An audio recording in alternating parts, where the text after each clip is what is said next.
What if the drink you depend on every single morning is quietly controlling your energy, your focus, and even your sleep? I stopped drinking coffee completely for 30 days and replaced it with green tea.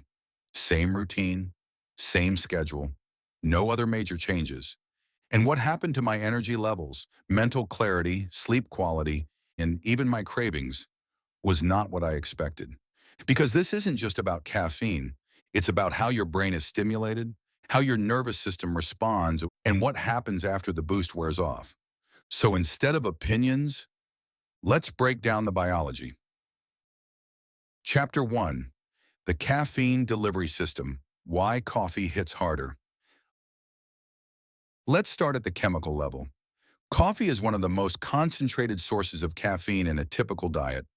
A single cup can deliver anywhere from 80 to 120 milligrams, and it hits your bloodstream fast. Within minutes, caffeine blocks adenosine, the molecule responsible for making you feel tired.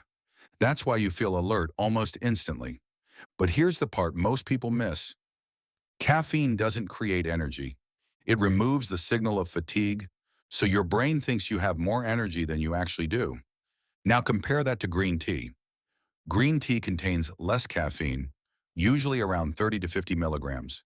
But more importantly, it contains L-theanine, an amino acid that changes how caffeine behaves in your brain.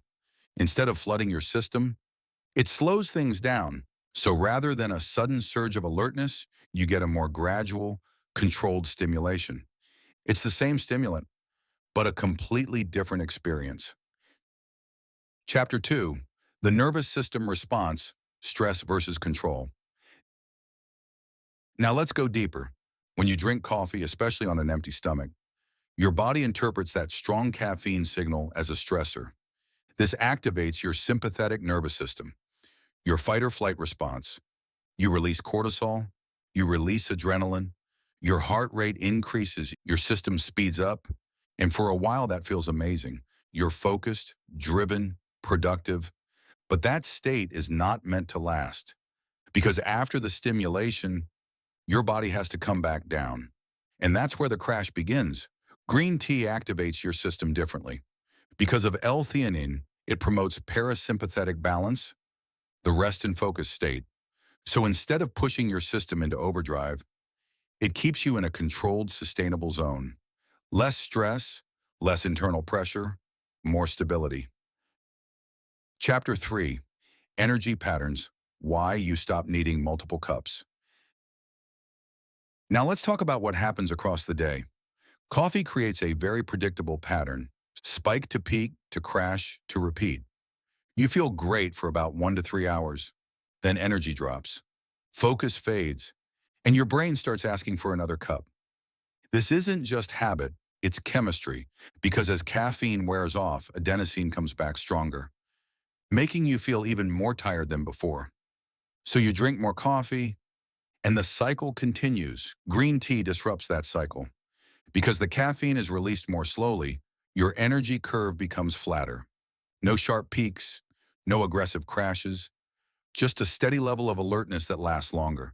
And something interesting happens after about 10 to 14 days. You stop depending on multiple doses because your baseline energy starts stabilizing. Chapter 4. The Brain Effect, Focus Quality versus Stimulation Intensity. Now let's talk about focus, because not all focus is the same. Coffee gives you high-intensity focus, but it often comes with side effects. Jitteriness, racing thoughts, reduced attention span over time.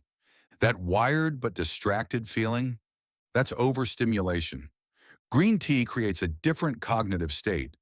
L-theanine increases alpha brainwaves, the brain state associated with calm alertness and deep concentration. It also influences neurotransmitters like dopamine, serotonin, GABA. So instead of forcing your brain into focus, it supports focus, and the difference becomes noticeable. With coffee, focused to overstimulated, to distracted to tired. With green tea, calm to focused, to sustained to clear. It's not about doing more, it's about doing it with less resistance. Chapter 5. Sleep and Recovery. the invisible factor. Now here's where the real transformation happens.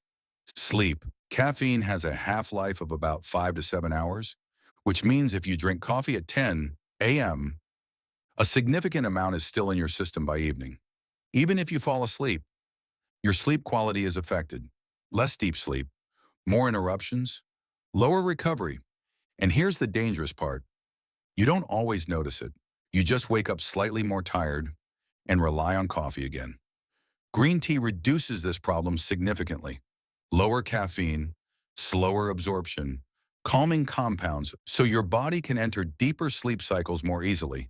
And better sleep leads to improved memory, better hormone regulation, more stable mood, naturally higher energy the next day. So instead of borrowing energy, you start rebuilding it. Chapter 6, Metabolism and Fat Oxidation. Now let's talk about metabolism. Coffee can temporarily increase metabolic rate, but it also increases cortisol, which when chronically elevated can promote fat storage, especially around the abdomen. Green tea works differently. It contains compounds called catechins, especially EGCG, epigallocatechin galati. These compounds support fat oxidation, improved insulin sensitivity, better metabolic efficiency. So instead of just stimulating your system, green tea actually supports how your body uses energy. It's a quieter effect, but a more sustainable one. Chapter 7, Dependency and Withdrawal, the Hidden Trap. Here's something most people don't talk about. Coffee dependency. If you've ever skipped your morning coffee and felt headaches, low energy, irritability, brain fog, that's not just a bad day, that's withdrawal. Because your brain has adapted to daily high-dose stimulation, green tea reduces that dependency because the stimulation is milder and more controlled. So over time, cravings reduce, withdrawal symptoms fade, your natural energy returns. And this might be the biggest shift of all. You stop feeling like you need something to function. Chapter 8, the 30-day outcome, what actually changed. After 30 days, the difference isn't extreme in one moment. It's consistent across everything. Energy becomes predictable. Focus becomes smoother. Sleep becomes deeper. Mood becomes more stable. And the biggest change? You feel in control of your energy instead of reacting to it. Final verdict, coffee versus green tea. Let's keep this honest. Coffee is powerful, it's fast, effective, intense. But that intensity comes with fluctuations. Green tea is different. It's not about maximum output. It's about sustainable performance. Less spike, less crash, more control. So the real question isn't, which one is better? It's this. Do you want short bursts of energy or long-term stability? Because every cup you drink is shaping how your brain and body operate. If you had to replace one daily habit for 30 days, what would it be? Drop it in the comments. And if you want more science-based breakdowns like this, subscribe to Real Science Maverick and turn on notifications because the smallest daily choices create the biggest long-term results.